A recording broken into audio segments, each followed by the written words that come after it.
Okey kelas, kita sambung dengan subtopik seterusnya 2.2.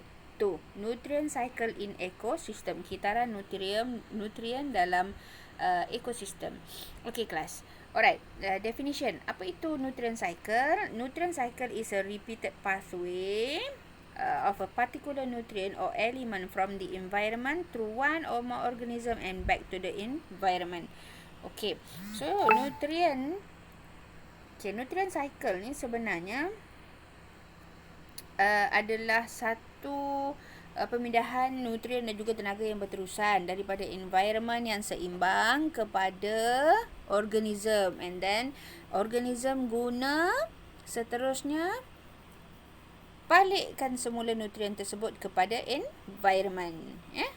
Okey. So cycle nutrient cycle ni contoh-contohnya adalah water cycle, carbon cycle dan juga oxygen cycle. Jom kita tengok. Okey. So, water cycle. Okey, ini sebenarnya kita dah alami, kita dah biasa berhadapan, cuma kita mungkin tak tahu bagaimana. Mungkin kita tak tahu dia merupakan satu water cycle. Kita air. Okay, the water cycle is the journey water takes as it move from the land to the sky and back again. Tengok. Dia adalah satu kitaran. Okay. It follows a cycle of evaporation, condensation and precipitation. Okay.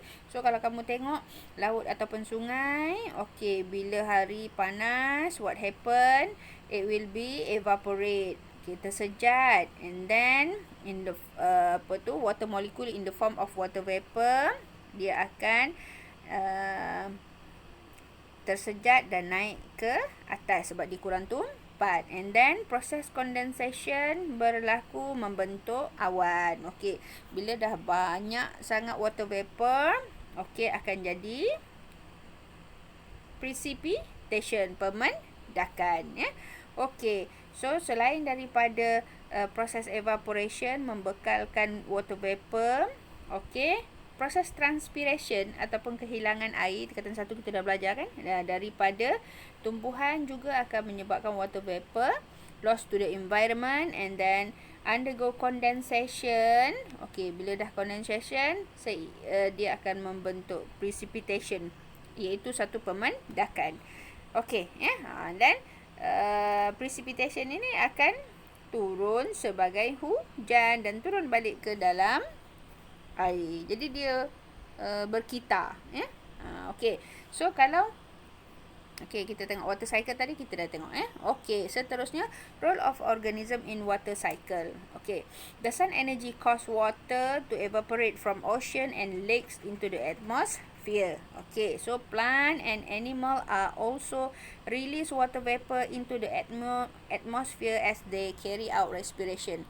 Bila kita tarik nafas, kita hembus nafas, okey, apa yang berlaku sebenarnya kita telah membebaskan water vapor to the environment. Okay, when the atmosphere cool, water vapor condense. Okay, bila sejuk dekat bahagian atas, what happen to that water vapor? It will be condensed and making cloud that might produce rain.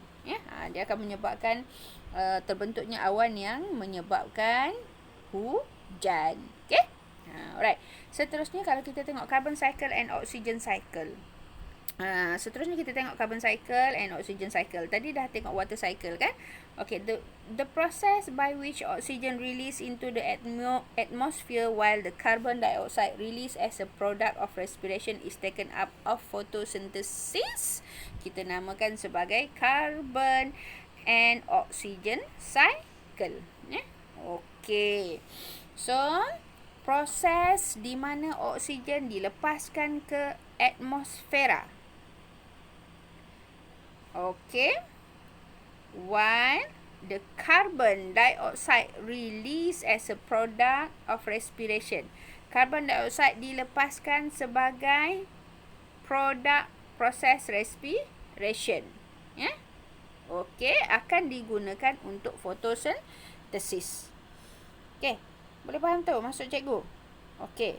Proses di mana oksigen dilepaskan ke atmosfera dan juga karbon dioksida yang dilepaskan dalam proses respiration diambil ataupun digunakan oleh plant untuk carry out photosynthesis. Itu adalah carbon cycle and oxygen cycle.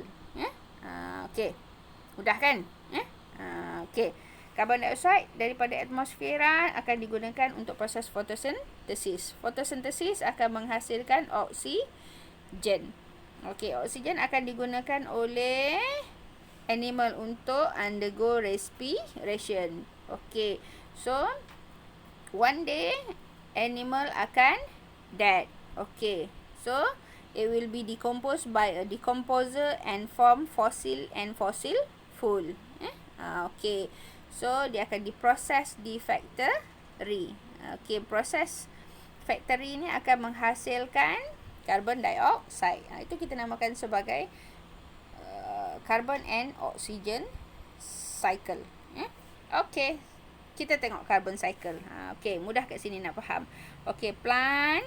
Okey, dekat environment ada carbon dioxide. Okey, so carbon dioxide used by the plant in process photosynthesis. Okey, photosynthesis will produce oxygen.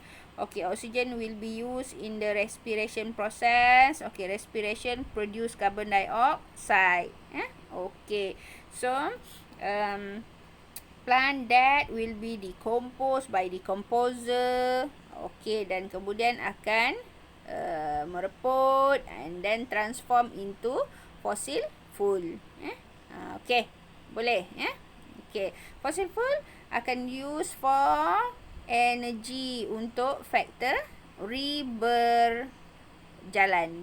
Okey, jadi segala proses pembakaran, combustion, semua sekali itu akan menghasilkan carbon dioxide semula. Okey, daripada persekitaran diberi kepada organism, daripada organism dikembalikan semula ke persekitaran. Itu namakan sebagai cycle. Okay, so kita tengok role of organism in carbon and oxygen cycle. Decomposer such as microbe and fungi play an important role in the carbon cycle. Decomposer ataupun pengurai ni main peranan penting dalam carbon cycle. Apa contoh pengurai? Microbes dan juga fungi. Apa fungsi dia? They will break down the remain of dead plant and animal and then release carbon dioxide through respiration. Okey, jadi fungi dengan microbes ni dia akan pecahkan ataupun uraikan plant dengan animal yang telah mati. Okey, dan akan membebaskan carbon dioxide melalui proses respiration. Untuk menguraikan animal ataupun plant yang telah mati ni, fungi, microbe perlukan tenaga. Jadi dia akan carry out proses respiration. So, guna oksigen akan hasilkan carbon dioxide. During photosynthesis, plant give off oxygen and absorb carbon dioxide. Okey, so itu dia peranan organism dalam carbon dan oksigen cycle. Okey, so kita berhenti setakat ini. Minggu depan cikgu akan masuk subtopik 2.3. Okey, cikgu harap semua dapat ambil manfaat dan yang paling penting ialah kamu kena buat notakan diri supaya kamu faham sepenuhnya. Okey kelas, okey itu sahaja. So kita jumpa minggu hadapan. Okey. Alright. So jangan lupa buat nota, Okey.